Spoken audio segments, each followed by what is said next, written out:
Tahukah kalian, kota Kuningan yang berada di Jawa Barat merupakan salah satu kota yang banyak mitos-mitos dipercaya di masyarakat.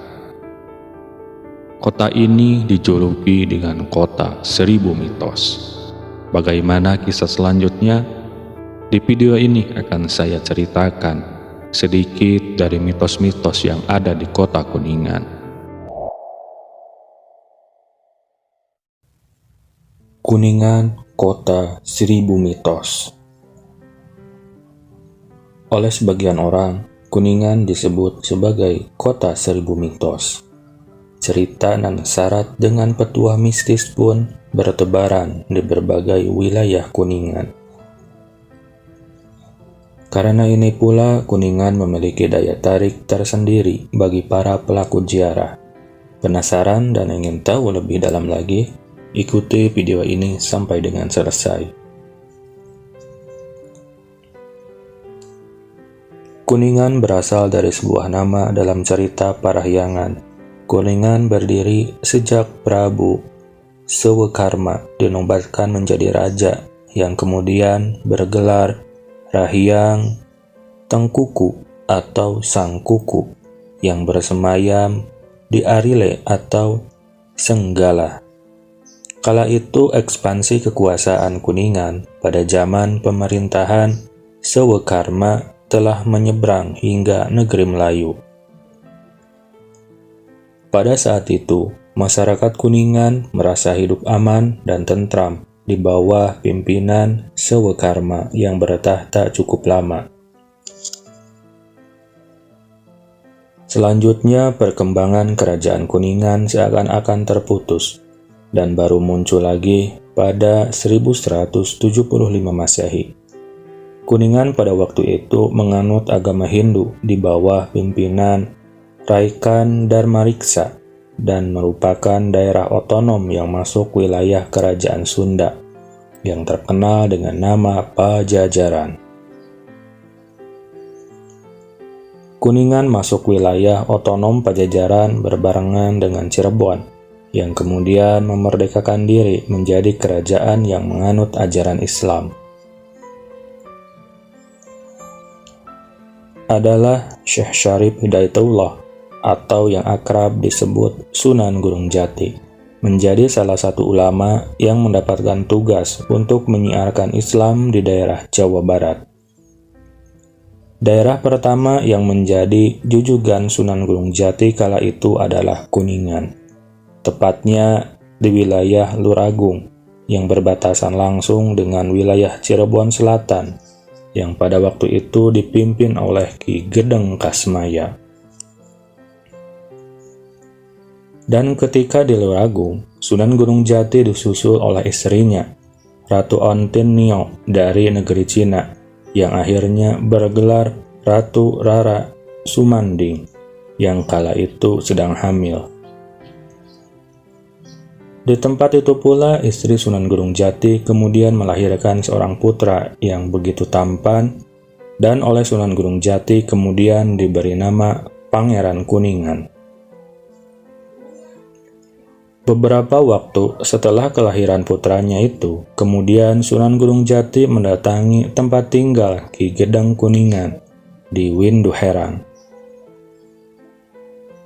dan menitipkan Pangeran Kuningan yang masih kecil kepada Ki Gedeng Kuningan agar disusui oleh Nyai Gedeng Kuningan.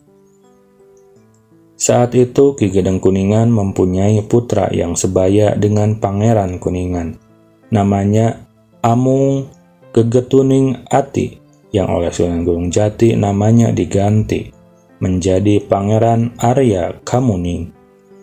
Sunan Gunung Jati memberikan amanat bahwa kelak jika Pangeran Kemuning sudah dewasa, maka ia akan dinobatkan menjadi Adipati Kuningan. Setelah Pangeran Kuningan dan Pangeran Arya Kemuning tumbuh dewasa, diperkirakan tepatnya pada bulan Muharram atau 1 September 1498 Masehi, Pangeran Kuningan dilantik menjadi kepala pemerintahan dengan gelar Pangeran Arya Adipati Kuningan dan dibantu oleh Arya Kemuning. Maka sejak saat itulah dinyatakan sebagai titik tolak terbentuknya pemerintahan Kuningan yang selanjutnya ditetapkan menjadi tanggal hari jadi Kota Kuningan. Hingga kini, beberapa tempat yang dipercaya pernah disinggahi atau menjadi pelabuhan bagi kedua bangsawan ini dalam mengembangkan pemerintahan dan ajaran Islam. Banyak diburu masyarakat untuk mengharap berkah, salah satunya adalah Telaga Remis. Sesuai namanya, tempat ini memang terbentuk telaga yang cukup luas, dinamakan Telaga Remis karena di telaga ini banyak berkembang biak hewan sejenis kerang yang oleh masyarakat Kuningan disebut dengan remis.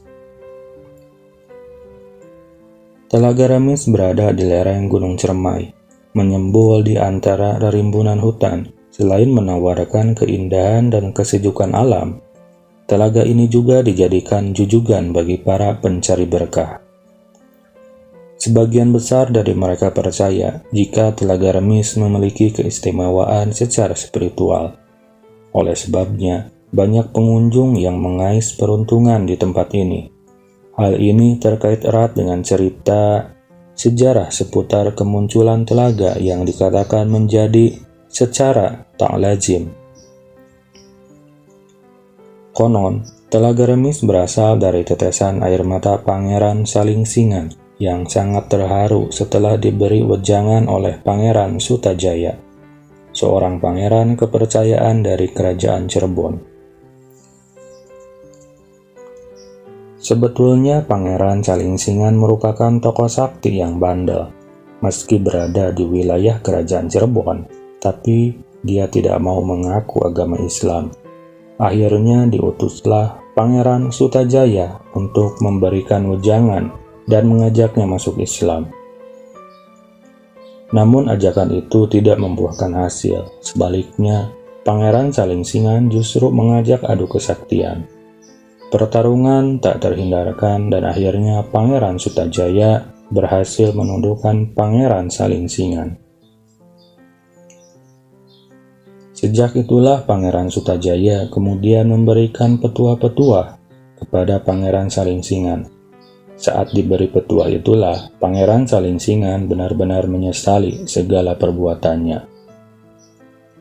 Begitu kuatnya rasa penyesalan, menjadikan tetesan air matanya yang tak henti mengucur itu hingga menjadi sebuah telaga. Para pelaku ziarah dipercaya jika seseorang yang hidupnya tidak tenang, selalu risau hatinya, atau tengah dirundung masalah yang membuat langkahnya tidak tenang, konon dengan meminum dan mandi air dari Telaga Remis, maka problem itu pun bisa teratasi. Setelah mandi di sana, rasanya hati ini tenang sekali, damai, tidak ada yang mengusik pikiran atau hati. Kata Sutrisna, salah satu peziarah yang ditemui kami dengan wajah sumringah. Tempat bernuansa mistis lainnya adalah Sumur Tujuh, sumur keramat yang terletak di desa Manis Kidul, Kecamatan Jalaksana. Selain menawarkan suasana kesejukan yang luar biasa, karena di sisi kanan maupun kirinya ditumbuhi aneka pohon berukuran raksasa, Sumur Tujuh ini juga dipercaya memiliki khasiat. Konon, air dari Sumur Tujuh ini dapat membangkitkan aura bagus bagi mereka yang memanfaatkannya. Selain itu juga dapat digunakan untuk mempercantik maupun menjadikan wajah tampan. Dan paling spektakuler dari Sumur Tujuh ini, airnya dipercaya juga dapat melanggengkan jabatan seseorang atau bahkan mampu digunakan untuk meraih jabatan tertentu yang diinginkan.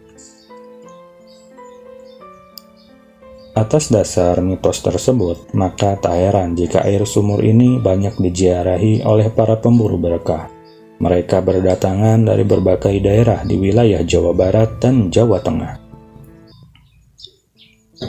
Ada yang langsung menggunakannya untuk mencuci muka dan meminumnya, namun banyak pula yang dibawa pulang.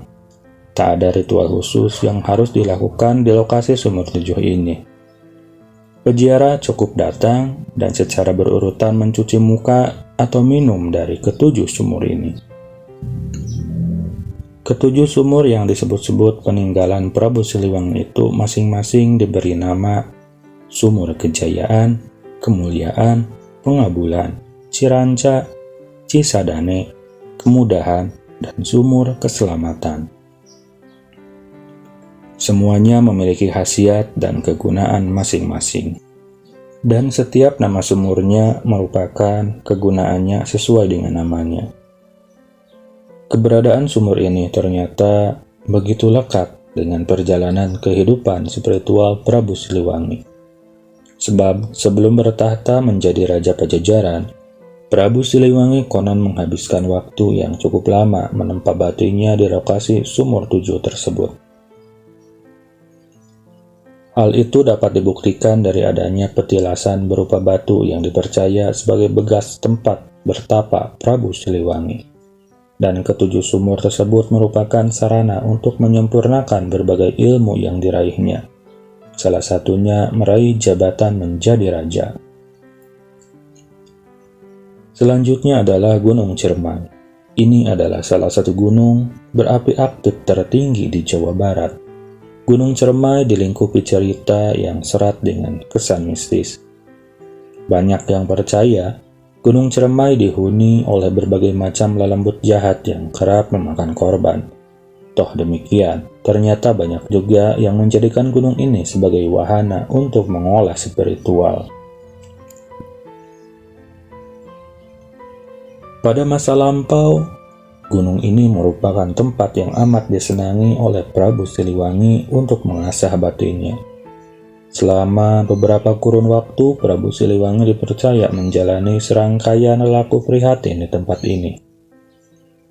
Konon hampir 20 tahun lamanya, Prabu Siliwangi menjalani serangkaian ritual spiritual di Gunung Ciremai. Beberapa cerita masyarakat menyebutkan jika kawasan gunung ini dipercaya bersemayam tokoh lelembut legendaris Jawa Barat, yaitu sesosok macan putih yang bernama Siliwangi. Konon macan putih ini adalah peliharaan kesayangan sekaligus pelindung Prabu Siliwangi. Macan putih gaib yang ada di Gunung Ciremai dipercaya memiliki anak buah yang sangat banyak, baik berupa siluman macan atau macan sungguhan. Beberapa warga yang tinggal di lereng Gunung Ciremai memberikan kesaksian kepada kami tentang keberadaan sosok macan putih tersebut. Mereka mengaku beberapa kali melihat sosok macan putih itu menampakkan diri.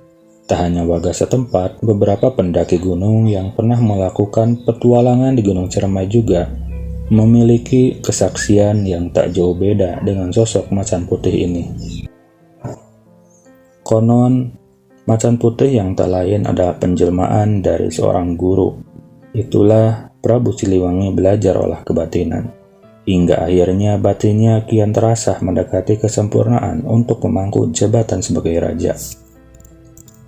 Diceritakan kala itu macan putih berjanji dapat memuluskan niat Prabu Siliwangi untuk menjadi raja, dengan syarat mau bertirakat dan mengganti namanya dengan nama Siliwangi. Akhirnya Prabu Siliwangi pun menyetujuinya, hingga saat dia naik tahta, namanya berubah menjadi Prabu Siliwangi. Macan putih itu pun lantas berjanji pada seluruh anak turunannya Prabu Siliwangi, bahwa jika ingin berhasil dalam urusan jabatan, datang saja ke Gunung Ciremai dan cari lelembut macan putih Siliwangi.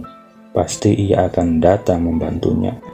Tak heran jika musim pemilihan kepala daerah, Gunung Ciremai banyak diziarahi oleh para calon kepala daerah.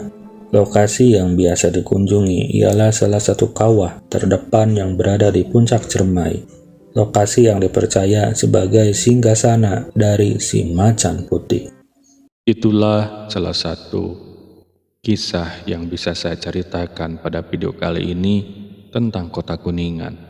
Semoga dapat menghibur dan menambah khasanah ilmu pengetahuan serta sejarah untuk kalian semuanya yang menonton video ini. Sampai berjumpa kembali di video selanjutnya. Terima kasih masih terus bertahan bersama saya di channel Yudari Sanjaya. Nantikan kisah-kisah catatan kisah misteri selanjutnya.